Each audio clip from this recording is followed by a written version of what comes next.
2장 8절부터 14절 말씀 교독하시겠습니다.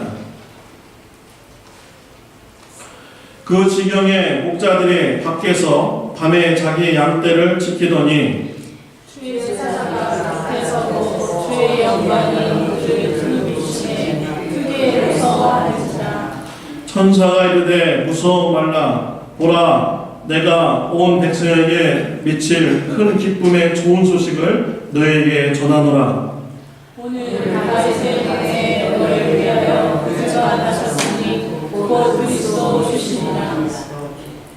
너희가 가서 강보에 쌓여 구 위에 놓인 아기를 보리니 이것이 너희에게 표적이니라 하더니 호련히 수많은 천군이 그 천사들과 함께 하나님을 찬송하여 이르되 다 같이 하겠습니다. 지극히 높은 곳에서는 하나님께 영광이요 땅에서는 기뻐하심을 입은 사람들 중에 평안하다 하니라.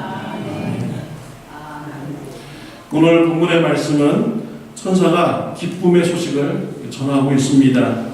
천사들은 예수 그리스도의 탄생을 목자들에게 전하였습니다.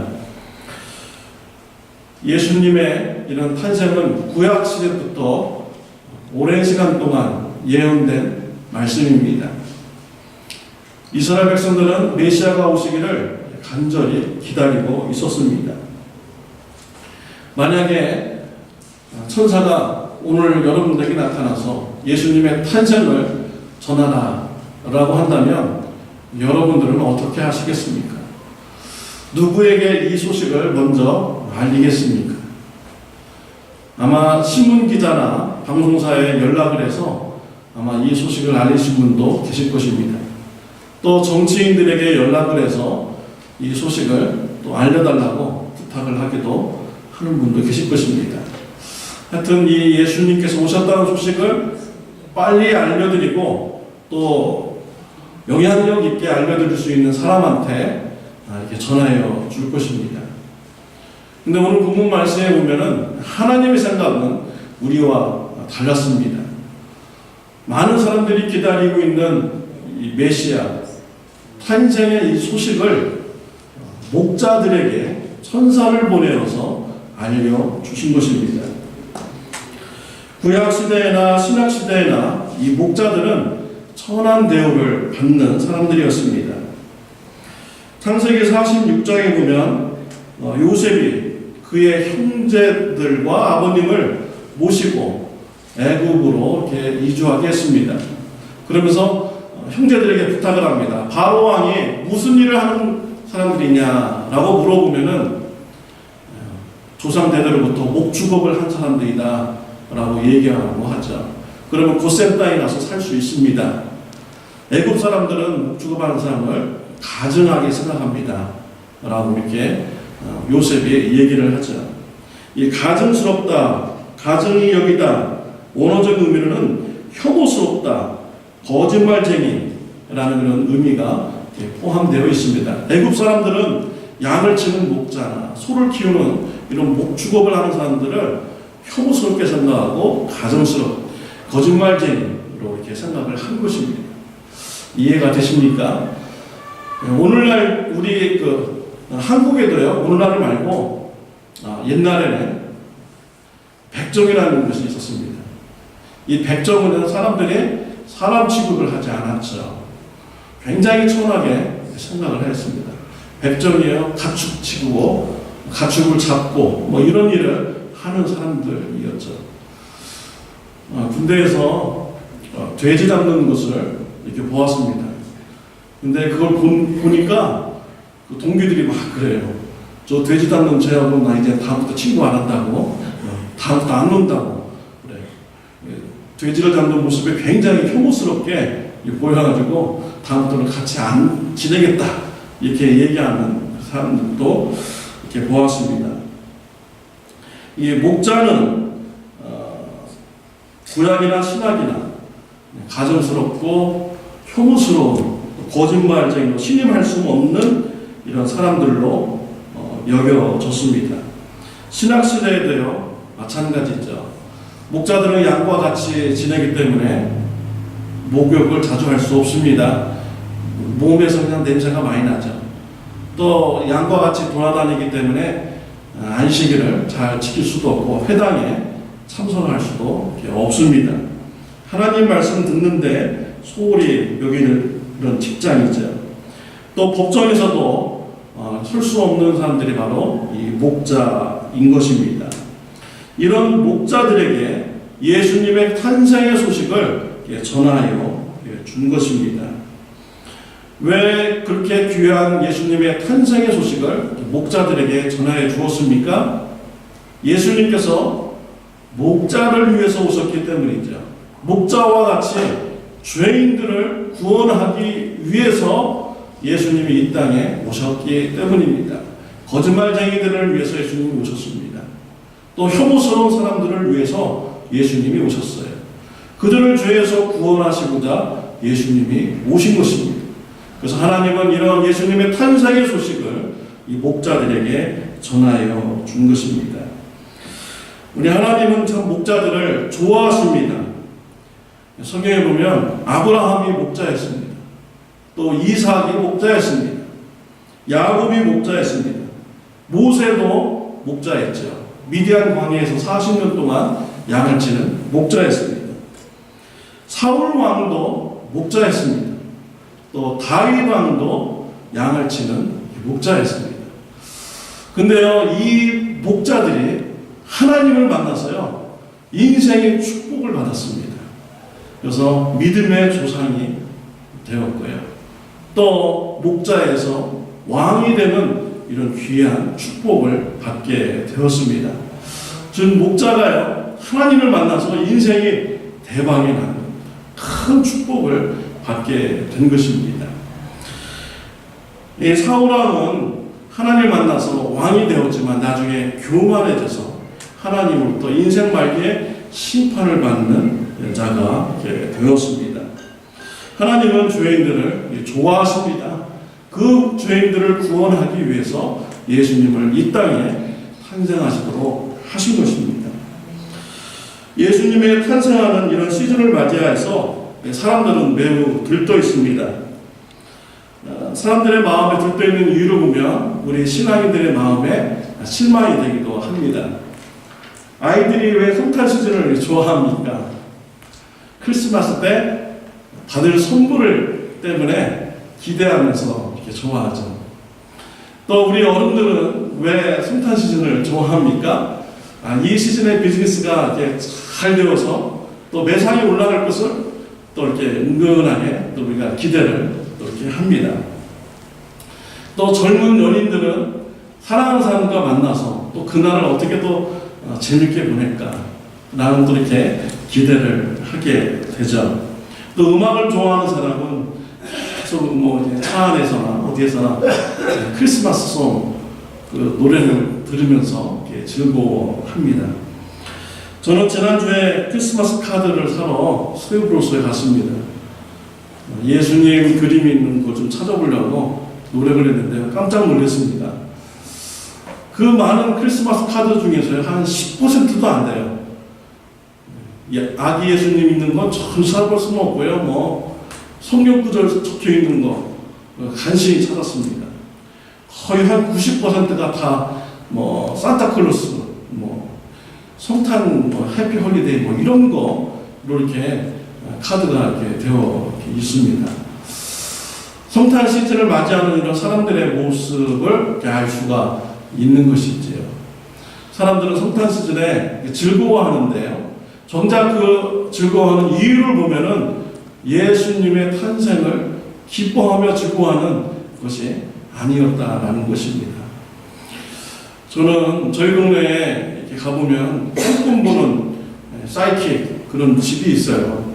그 집을 보면서 깜짝 놀랐어요. 왜냐하면 그 집에 겉보니까 크리스마스 라이트를 쫙 켜는 거예요.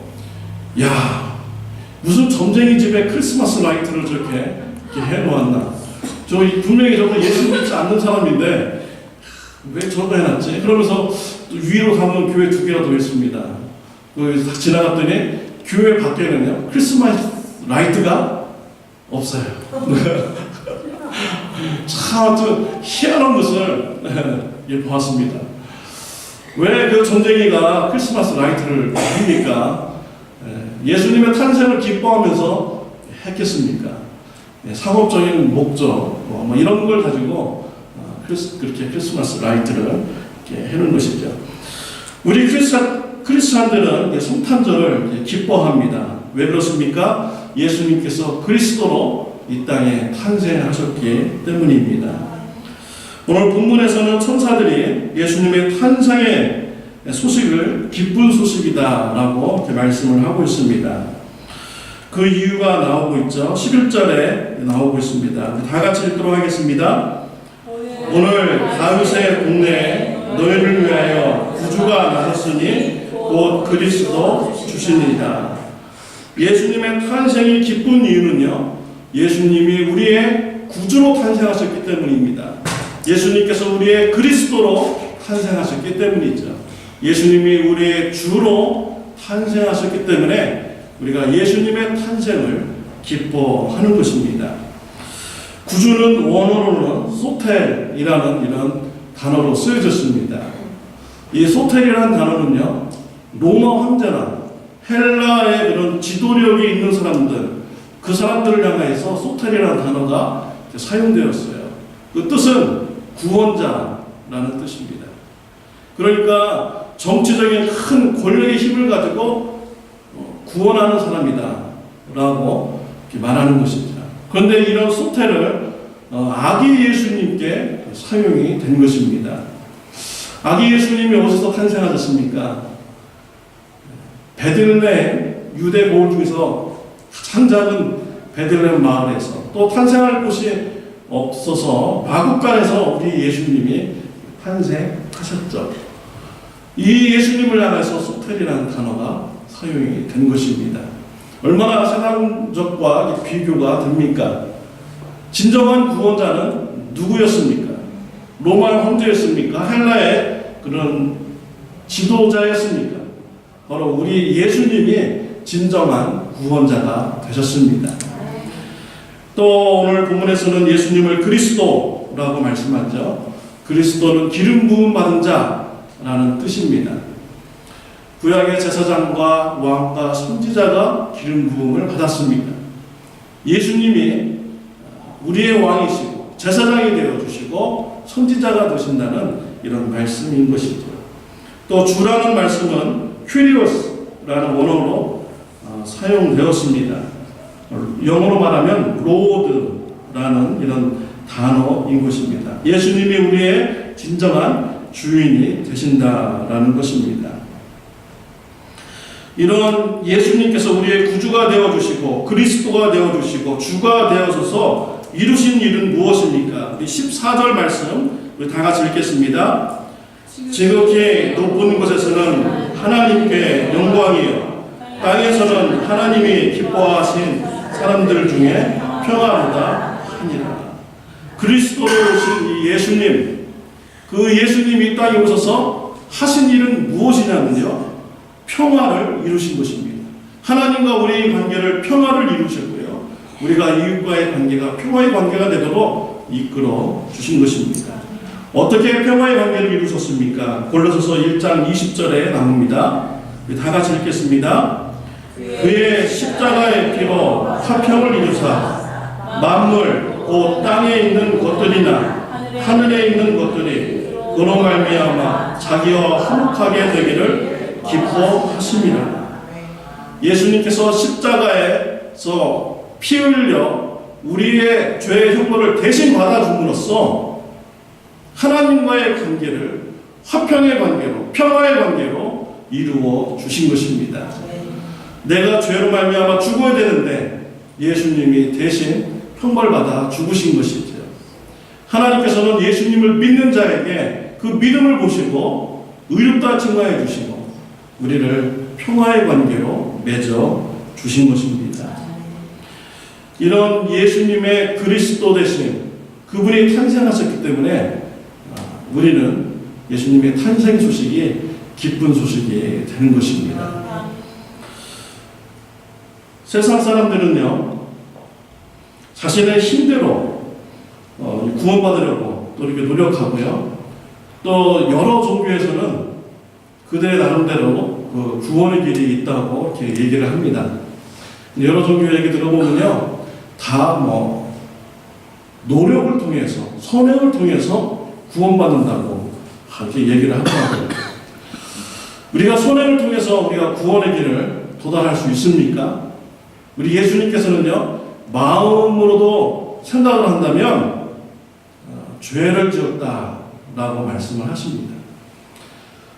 내가 머릿속에 저 사람 참 바보야 라고 생각하면 이미 살인죄를 지었다고 예수님께서 말씀을 하십니다. 간음하는 생각을 했어도 이미 간음죄를 지었다라고 말씀을 하셨습니다.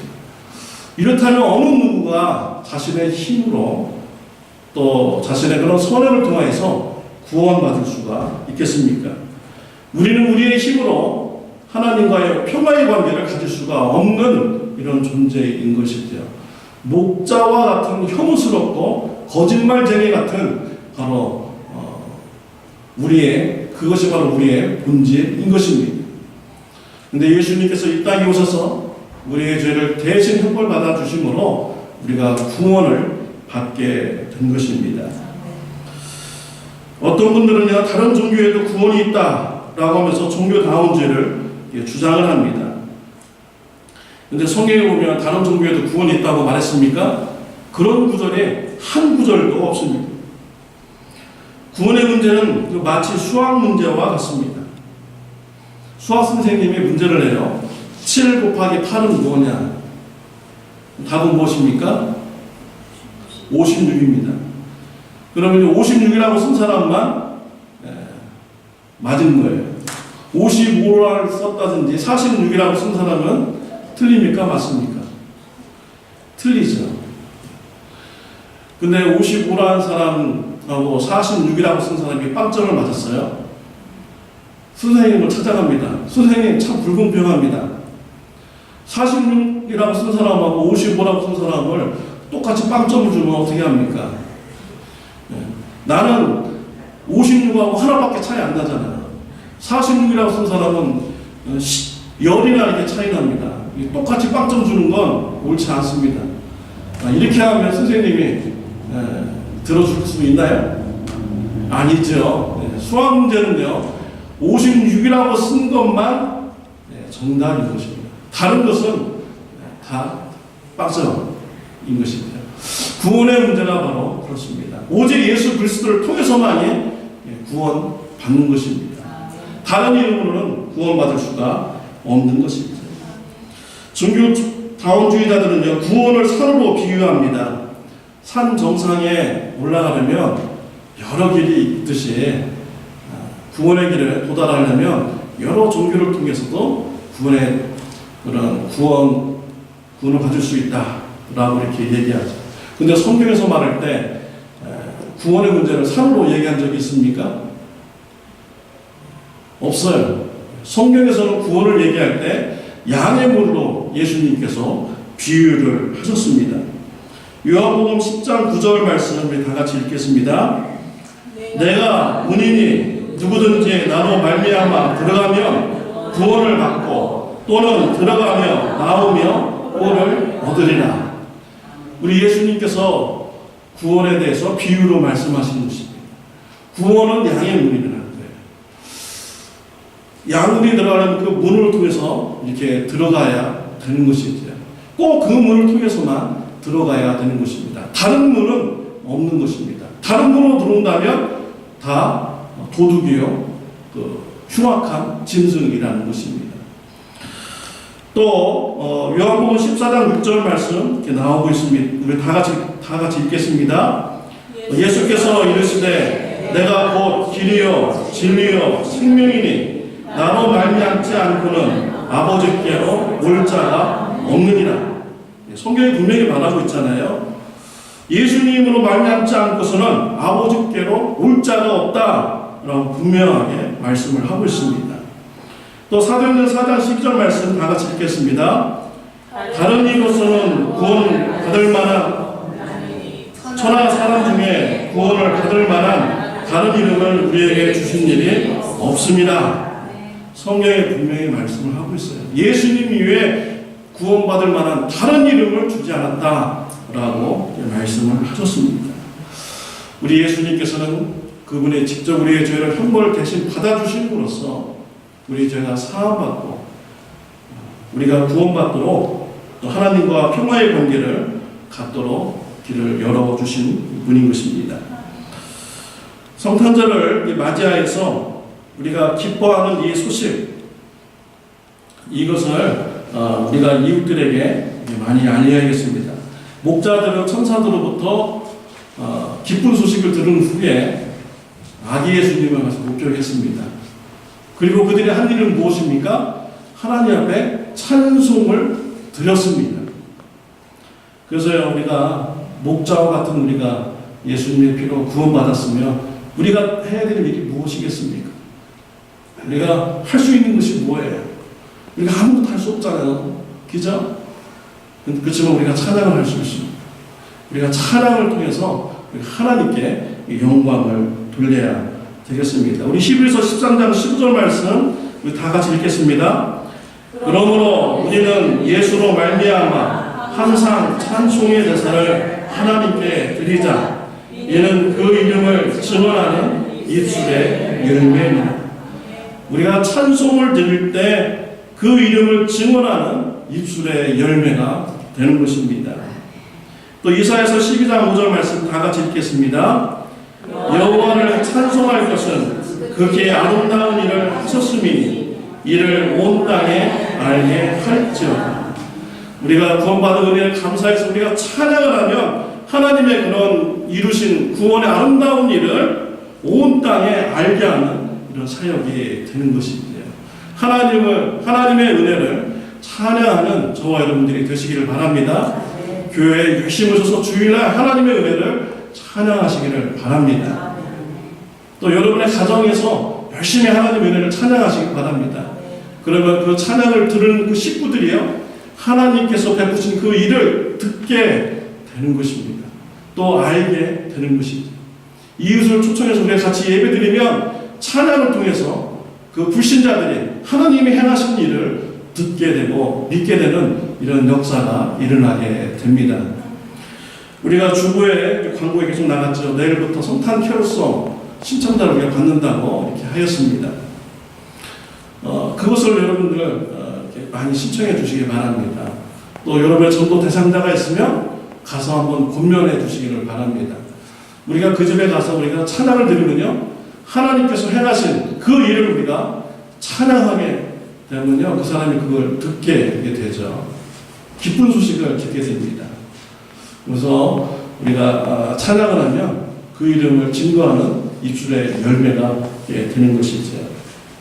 사랑하는 성도 여러분, 가정에서 또 교회에서 또 이웃들 앞에서 하나님이 행하신 일을 찬양을 통해서 전하는 저와 여러분들이 되시길 바랍니다. 또 찬양을 통하여 하나님께 영광을 돌리는 사역이 있으시기를 바랍니다. 예수님께서 그리스도로 탄생하셨다는 소식을 기뻐하며 찬송하는 축복이 저와 여러분들에게 있으시기를 바랍니다. 기도하시겠습니다.